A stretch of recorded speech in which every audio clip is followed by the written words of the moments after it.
Long ago, before words like history or nation existed, we were a small, fragile species. We huddled together in the vast, indifferent landscapes of a younger Earth. The night was a terrifying shroud, filled with the sounds of unseen predators and the biting cold that seeped into our very bones. Survival was a constant struggle, a daily negotiation with a world that was both our home and our greatest adversary. We learned the rhythms of the land, the secrets of the plants, and the habits of the animals. We were not the strongest, nor the fastest, but a quiet, persistent intelligence was beginning to flicker within us, a potential waiting for the right moment to ignite. Then one day, it happened. Perhaps it was a lightning strike that set a dead tree ablaze, or a curious hand that prodded the embers of a forest fire. A single human whose name is lost to the winds of time, captured a piece of the sun. At first it was a thing of fear, a wild spirit that could consume and destroy, but slowly, cautiously, we learned its language. We learned to feed it, to tame it, to carry it. The circle of light around the campfire became the first theater of human culture. Here for the first time we could see each other's faces clearly in the deep of night. We saw the worry in a mother's eyes, the joy in a child's laugh, the weariness of the hunter returning with his prize. The fire gave us more than just warmth and safety. It thawed our social bonds. The extended hours of light after sunset became hours of invention, of thought, of connection. We could sharpen tools, mend clothes, and simply be together, our minds free to wander beyond the immediate needs of survival. This was the dawn of our dominion. From the African savanna to the cold steppes of Eurasia, small bands of humans carried this precious spark. It was our first great technology, the first step on an epic journey that would take us from the dusty earth to the distant stars. The end of the last ice age brought a warmer, wetter world. In fertile crescents cradled by great rivers, the Nile, the Tigris, the Indus, the Yellow River. We learned to domesticate plants and animals. This new way of life allowed for something unprecedented: surplus. This surplus was the seed of civilization. It meant that not everyone had to be a farmer. Some became potters, some weavers, some priests, some builders, some soldiers. We gathered in settlements that swelled into the world's first cities: Uruk, Mohenjo-Daro, Memphis. These were bustling hubs of trade, innovation, and people. Life in these cities was a tapestry of human emotion and endeavor. We built monumental structures that reached for the heavens like ziggurats and the pyramids, powerful statements of belief and collective effort. Merchants from faraway lands bartered for goods, their different languages creating a vibrant symphony of commerce. We developed laws like the Code of Hammurabi. We invented writing, first as counting tools, then to record laws, stories, poetry, and sorrow. Society grew more complex, more layered. We built walls to protect ourselves. Yet through it all, we helped one another.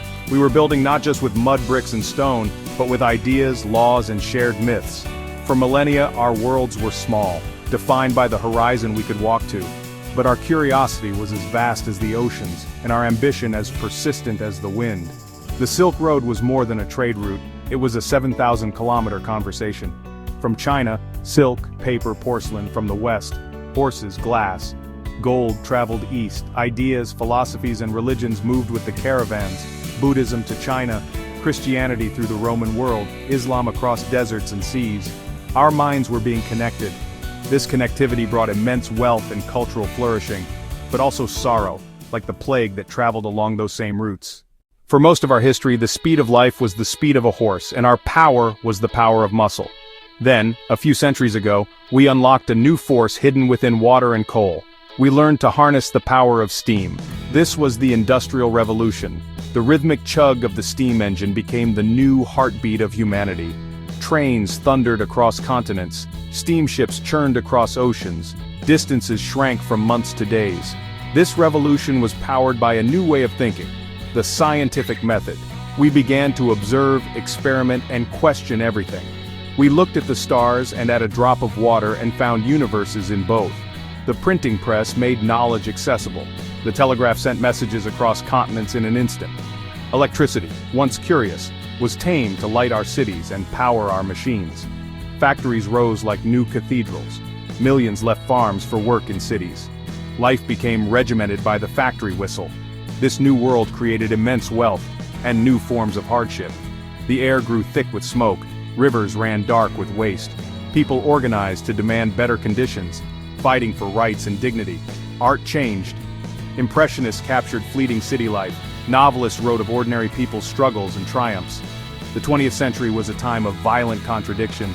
We reached new heights of art and science, and new depths of cruelty. We unleashed the atom, a power great enough to destroy our civilization. From the ashes, a dream of unity was reborn. We created institutions like the United Nations to solve problems with words instead of weapons. We began to heal, building public schools on the belief every child deserved education. And then another revolution began, not in factories but inside machines of silicon and light, the digital age.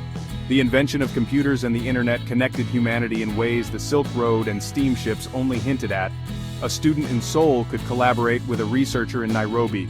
A grandmother in Mexico could see her grandchild's first steps in Stockholm. Today, on this day, August 27, 2025, we stand at a remarkable juncture in our long story.